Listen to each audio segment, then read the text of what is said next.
एक कुम्हार माटी से चिलम बनाने जा रहा था। उसने चिलम का आकार दिया।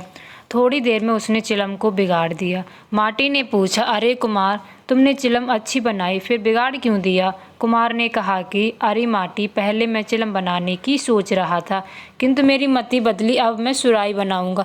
ये सुनकर माटी बोली, कुम्हार, मुझे खुशी है, तेरी तो सिर्फ मति ही बदली, मेरी तो जिंदगी बदल गई। चिलम बनती तो स्वयं भी जलती और दूसरों को भी जलाती। अब सुराही बनूंगी तो स्वयं भी शीतल रहूंगी, दूसरों को भी शीतल रखूंगी।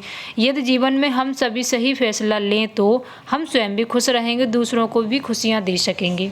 बाबा नदी के किनारे बैठे हुए थे। किसी ने पूछा, बाबा क्या कर रहे हो? फकीर ने कहा, इंतजार कर रहा हूँ कि पूरी नदी बह जाए तो फिर पार करूँ। उस व्यक्ति ने कहा, कैसी बात करते हो बाबा, पूरा जल बहने के इंतजार में तुम कभी नदी पार ही नहीं कर पाओगे। फकीर ने कहा, यही बात तो मैं तुम लोगों को समझाना चाहता हूँ कि तुम लोग जो सदा कहते रहते हो कि एक बार जीवन की जिम्मेदारियां पूरी हो जाएं तो मौज करूं, घूमूं फिरूं, सबसे मिलूं, सेवा करूं। जैसे नदी का जल खत्म नहीं होगा, हमको इस जल से ही पार जाने का रास्ता बनाना है। इस प्रकार जीवन खत्म हो जाएगा पर जीवन के काम कभी खत्म नहीं होंगे।